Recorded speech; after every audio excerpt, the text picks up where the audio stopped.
بسم اللہ الرحمن الرحیم۔ حضور اقدس صلی اللہ علیہ وسلم کا حلیہ مبارک۔ اللہ عز و جل نے اپنے محبوب فخر نو انسانی کی ذات گرامی کو جملہ اوصاف سیرت سے مالا مال کیا، اور اس سے پہلے آپ صلی اللہ علیہ وسلم کی شخصیت کو ظاہری حسن کا وہ لازوال جوہر عطا کر دیا کہ آپ صلی اللہ علیہ وسلم کا حسن صورت بھی حسن سیرت ہی کا ایک باب بن گیا۔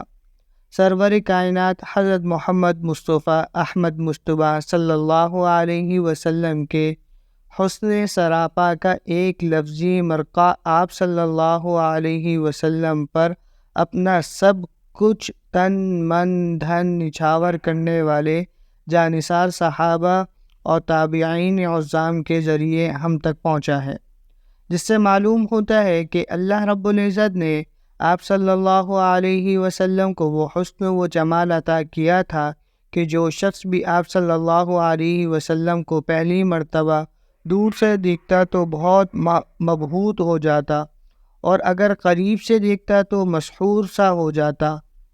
ہم اہل سنت والجماعت اس بات کا اعتقاد رکھتے ہیں کہ کسی بھی مومن کا ایمان اپنے درجہ کمال تک نہیں پہنچ سکتا جب تک کہ وہ اس بات کا اعتقاد نہ رکھے کہ بلا شبہ حضور صلی اللہ علیہ وسلم کے وجود گرامی میں ظاہری اور باطنی کمالات ہر شخص سے بڑھ کر ہیں، اور اس خوبی کے ساتھ آپ میں ودیات کر دیے گئے ہیں کہ ظاہری اوصاف کا جمال و کمال عظمت باطن کا آئینہ دار بن گیا ہے۔ جناب نبی کریم صلی اللہ علیہ وسلم کا ظاہری حسن و جمال جن مبارک ہستیوں کے واسطے سے ہم تک پہنچا تھا، یعنی آپ کے اصحاب رضوان اللہ علیہ مجمعین، اللہ کی شان ان کی دو قسمیں ہیں، ہمارے سامنے آتی ہیں۔ ایک وہ جو جناب نبی کریم صلی اللہ علیہ وسلم کے ادب، عظمت، وقار، رعب اور دبدبے وغیرہ کی وجہ سے کبھی نظر بھر کر جناب نبی کریم صلی اللہ علیہ وسلم کا ایسا دیدار کرنے کی ہمت نہ کر پائے کہ وہ آپ صلی اللہ علیہ وسلم کے مبارک حلیے کو بیان کر سکیں۔ چنانچہ حضرت عمرو بن عاص رضی اللہ تعالی عنہ فرماتے ہیں کہ مجھے رسول صلی اللہ علیہ وسلم سے زیادہ محبوب کوئی نہ تھا، اور نہ آپ سے بڑھ کر میری نظر میں کسی کی عظمت تھی۔ میں آپ کی عظمت کی بنا پر آنکھ بھر کر آپ کو دیکھ بھی نہ سکتا تھا۔ اگر مجھ سے آپ صلی اللہ علیہ وسلم کا حلیہ پوچھا جائے تو میں نہ بتا سکوں گا، کیونکہ میں آپ صلی اللہ علیہ وسلم کی عظمت اور ادب کی وجہ سے آپ کو آنکھ بھر کر دیکھتا ہی نہ تھا۔ اگر میں اس حالت میں مر جاتا تو مجھے امید ہے کہ میں جنتی ہوتا۔ اور مبارک جماعت قدسیہ کی دوسری قسم وہ ہے جنہوں نے محبت و عقیدت میں اپنی محبوب ہستی کا ایسا دیدار کیا کہ آپ صلی اللہ علیہ وسلم کی کیفیات تک کو الفاظ میں منتقل کرنے کی کوشش کی۔ چونکہ حضور اکرم صلی اللہ علیہ وسلم کے جمال مبارک کی کما حقہ تعبیر کرنا تو ممکن ہی نہیں، جیسے کہ علامہ زرقانی رحمۃ اللہ علیہ نے اپنی شرح المواہب میں امام قرطبی رحمۃ اللہ علیہ کے حوالے سے ذکر کیا ہے کہ حضور صلی اللہ علیہ وسلم کا حسن و جمال مکمل طور پر ہم پر ظاہر نہیں ہوا۔ اگر آپ صلی اللہ علیہ وسلم کا تمام حسن و جمال ہم پر ظاہر ہو جاتا تو ہماری آنکھیں حضور صلی اللہ علیہ وسلم کے جلووں کا نظارہ کرنے کی طاقت نہ رکھتی، یعنی دنیا میں صرف انسانی بصارت کی طاقت کے مطابق آپ کا حسن ظاہر ہوا، مکمل حسن ظاہر نہ ہوا۔ آپ صلی اللہ علیہ وسلم کو جو شخص یکایک دیکھتا مرعوب ہو جاتا، یعنی آپ صلی اللہ علیہ وسلم کا وقار اس قدر زیادہ تھا کہ اول والا میں دیکھنے والا رعب کی وجہ سے ہیبت میں آ جاتا تھا۔ اول تو جمال و خوبصورتی کے لیے بھی رعب ہوتا ہے، اور اس کے ساتھ جب کمالات کا اضافہ ہو تو پھر رعب کا کیا پوچھنا۔ اس کے علاوہ حضور اکرم صلی اللہ علیہ وسلم کو جو مخصوص چیزیں عطا ہوئیں ان میں رعب بھی اللہ تعالیٰ کی طرف سے عطا کیا گیا، اور جو شخص پہچان کر میل جول کرتا تھا وہ آپ صلی اللہ علیہ وسلم کے اخلاق کریمہ و اوصاف جمیلہ کا گھائل ہو کر آپ صلی اللہ علیہ وسلم کو محبوب بنا لیتا تھا۔ آپ صلی اللہ علیہ وسلم کا حلیہ بیان کرنے والا صرف یہ کہہ سکتا ہے، میں نے حضور اکرم صلی اللہ علیہ وسلم جیسا با جمال و با کمال نہ حضور صلی اللہ علیہ وسلم سے پہلے دیکھا نہ بعد میں دیکھا صلی اللہ تعالی علیہ وسلم۔ اس لیے حضرات صحابہ کرام رضوان اللہ علیہ مجمعین نے اپنی ہمت اور وسعت کے جو کچھ زد فرمایا اس کا خلاصہ پیش ہے۔ نبی اکرم صلی اللہ علیہ وسلم کا قد مبارک حضرت یوسف بن مازن سے مروی ہے کہ ایک آدمی نے حضرت علی رضی اللہ تعالی عنہ سے پوچھا، اے امیر المؤمنین، ہمارے لیے نبی اکرم صلی اللہ علیہ وسلم کا حلیہ بیان فرمائیے۔ آپ نے فرمایا، آپ صلی اللہ علیہ وسلم بہت زیادہ دراز قد نہ تھے، آپ صلی اللہ علیہ وسلم کا قد درمیانے سے تھوڑا زیادہ تھا۔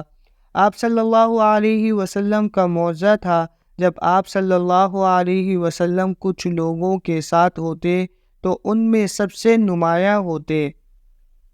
نبی اکرم صلی اللہ علیہ وسلم کا سر اور بدن مبارک، آپ صلی اللہ علیہ وسلم کا سر مبارک تناسب کے ساتھ بڑا تھا اور بدن مبارک پر سینے سے ناف تک بالوں کی ایک لکیر تھی۔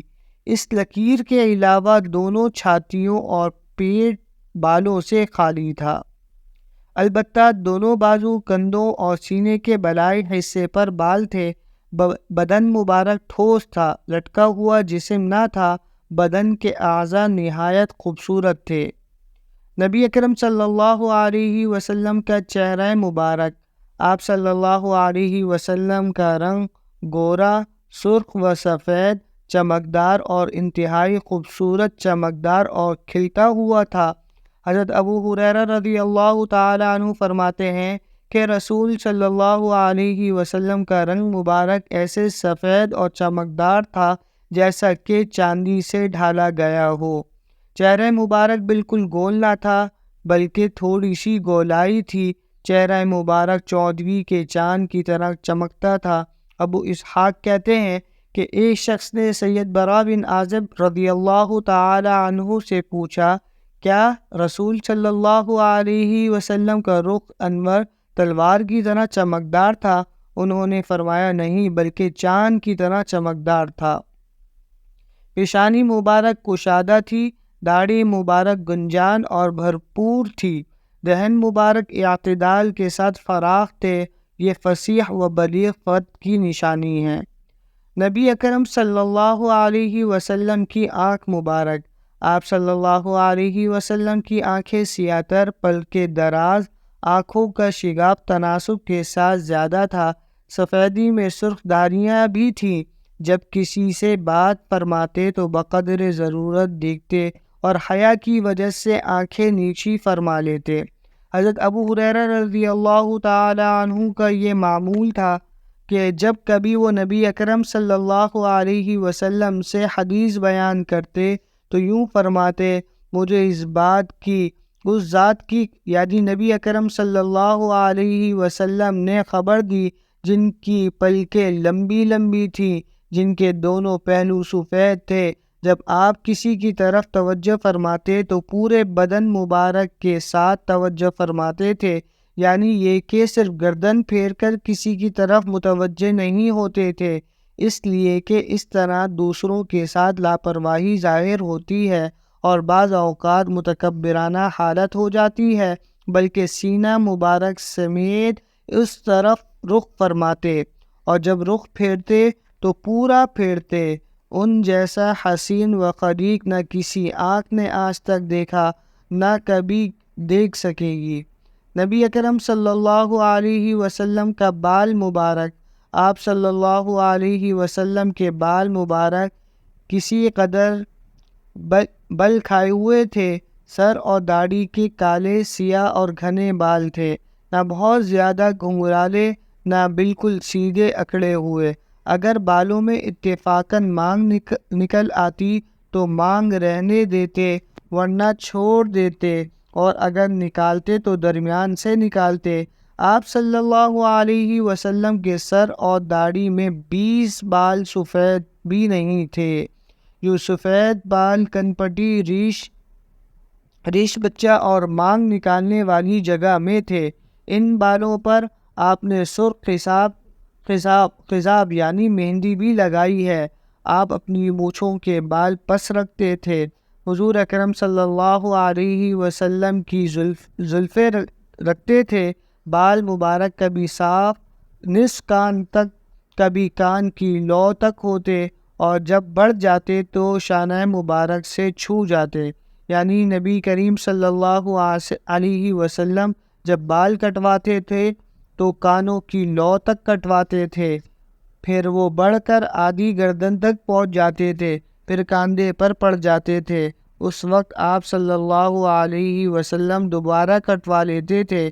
چنانچہ کاندھوں تک بال رکھنا تو درست ہے، لیکن کندھوں سے نیچے تک نہیں رکھنے چاہیے۔ نبی اکرم صلی اللہ علیہ وسلم کی بھویں مبارک، حضور اکرم صلی اللہ علیہ وسلم کشادہ پیشانی والے تھے۔ آپ صلی اللہ علیہ وسلم کی ابرو مبارک کمان کی طرح خمدار، باریک، گنجان اور جدا جدا تھے، اور دونوں ابروؤں کے درمیان ایک رگ تھی جو حالت جلال میں نمایاں ہو جاتی تھی۔ نبی اکرم صلی اللہ علیہ وسلم کی ناک، رخسار اور گردن مبارک، حضرت ہندہ بن ابی حالہ تمیمی رضی اللہ تعالی عنہ بیان کرتے ہیں کہ آپ صلی اللہ علیہ وسلم کی ناک مبارک کی نوک قدر بلند تھی اور اس پر نور جھلکتا رہتا تھا۔ ابتداً جو شخص اچھی طرح غور سے نہ دیکھتا تھا تو وہ سمجھ جاتا تھا کہ آپ صلی اللہ علیہ وسلم کی ناک مبارک بلند ہے۔ رخسار مبارک نرم اور ہموار تھے، اسی طرح گردن مبارک نرم اور چمکدار تھی۔ نبی اکرم صلی اللہ علیہ وسلم کے ہونٹ مبارک، حضرت حسان بن ثابت رضی اللہ تعالی عنہ بیان کرتے ہیں کہ آپ صلی اللہ علیہ وسلم کے ہونٹ مبارک اللہ تعالیٰ کے تمام بندوں سے بڑھ کر خوبصورت اور خاموشی کے وقت نہایت لطیف محسوس ہوتے تھے۔ نبی اکرم صلی اللہ علیہ وسلم کے دانت مبارک، دندان مبارک باریک اور آبدار تھے۔ سامنے کے دو دانت مبارک کے درمیان فاصلہ تھا۔ حضرت عبداللہ بن عباس رضی اللہ عنہما بیان فرماتے ہیں کہ نبی اکرم صلی اللہ علیہ وسلم کے سامنے والے دانتوں میں قدرے فاصلہ تھا۔ جب آپ صلی اللہ علیہ وسلم گفتگو فرماتے تھے تو یوں نظر آتا گویا کہ آپ صلی اللہ علیہ وسلم کے سامنے والے دندان مبارک سے نور کی کرنیں پھوٹ رہی ہیں۔ حضرت حکیم بن حزام رضی اللہ تعالیٰ عنہ بیان فرماتے ہیں کہ جب نبی اکرم صلی اللہ علیہ وسلم تبسم فرماتے تو دندان مبارک بجلی اور بارش کے اولوں کی طرح چمکتے۔ جب گفتگو فرماتے تو ایسے دکھائی دیتا جیسے سامنے کے دندان مبارک سے نور نکل رہا ہے۔ نبی اکرم صلی اللہ علیہ وسلم کے کندھے، سینہ اور پشت مبارک، آپ صلی اللہ علیہ وسلم کے کندھے چوڑے اور مضبوط تھے۔ دونوں کاندھوں کے درمیان نسبتاً زیادہ فاصلہ تھا، یہ سخاوت و شجاعت کی علامت ہے۔ سینے اور ناف کے درمیان بالوں کی لمبی اور باریک لکیر تھی۔ سینہ مبارک چوڑا تھا۔ حضرت عائشہ رضی اللہ تعالی عنہا بیان کرتی ہیں کہ نبی اکرم صلی اللہ علیہ وسلم کی پشت اقدس کشادہ تھی۔ آپ صلی اللہ علیہ وسلم کے دونوں کندھوں کے درمیان کبوتر کے انڈے کے برابر مہر نبوت تھی۔ نبی اکرم صلی اللہ علیہ وسلم کے ہاتھ اور پاؤں مبارک، آپ صلی اللہ علیہ وسلم کی ہتھیلیاں کشادہ، چوڑی، نہایت نرم، مضبوط اور گوشت سے بھری ہوئی، یہ قوت و شجاعت کی علامت ہے۔ حضرت جابر بن سمرہ رضی اللہ تعالی عنہ بیان کرتے ہیں کہ میں نے نبی اکرم صلی اللہ علیہ وسلم کے ساتھ ظہر کی نماز پڑھی، پھر آپ صلی اللہ علیہ وسلم اپنے گھر کی طرف تشریف لے چلے۔ میں بھی آپ صلی اللہ علیہ وسلم کے ساتھ چل پڑا۔ سامنے سے کچھ بچے آئے تو آپ صلی اللہ علیہ وسلم ان میں سے ہر ایک کے رخسار پر ہاتھ پھیرا اور میرے رخسار پہ بھی ہاتھ پھیرا۔ میں نے آپ صلی اللہ علیہ وسلم کے دست اقدس کی ٹھنڈک اور خوشبو یوں محسوس کی جیسے آپ صلی اللہ علیہ وسلم نے ابھی اسے عطر کی ڈبیا سے نکالا ہو۔ بازو مبارک بڑے تھے، انگلیاں تناسب کے ساتھ بڑی تھی، کلائیاں مبارک دراز تھی، خوبصورت تراشی ہوئی ایڑیاں جن پر گوشت بہت کم تھا، تلوے قدرے گہرے تھے، چلنے میں عام رفتار سے کچھ تیز تھے، قدم مبارک قوت سے زمین پر رکھ کر اٹھاتے تھے۔ نبی اکرم صلی اللہ علیہ وسلم کی رفتار مبارک حضرت ہند بن ابی حالہ تمیمی رضی اللہ تعالی عنہ بیان کرتے ہیں کہ نبی اکرم صلی اللہ علیہ وسلم کے پاؤں کے تلوے قدرے گہرے تھے، قدمین شریفین ہموار اور نرم تھے اور ان پر پانی نہیں ٹھہرتا تھا۔ جب چلتے تو متوازن اور مضبوط قدم رکھتے، قدم اٹھاتے وقت ہلکا سا جھکتے، آہستگی سے چلتے اور چلتے وقت دونوں بازو بھی ہلاتے۔ جب چلتے تو یوں معلوم ہوتا گویا بلندی سے اتر رہے ہیں، یعنی آپ صلی اللہ علیہ وسلم چلتے ہوئے پورا قدم رکھتے اور بلا تکلف چلتے تھے۔ نبی کریم صلی اللہ علیہ وسلم کا پسینہ مبارک، آپ کا پسینہ کستوری سے زیادہ خوشبودار تھا۔ حضرت انس رضی اللہ تعالی عنہ سے روایت ہے کہ نبی کریم صلی اللہ علیہ وسلم کے لیے حضرت ام سلیم چمڑے کا گدا بچھایا کرتی اور آپ صلی اللہ علیہ وسلم اس گدے پر قیلولہ فرمایا کرتے تھے۔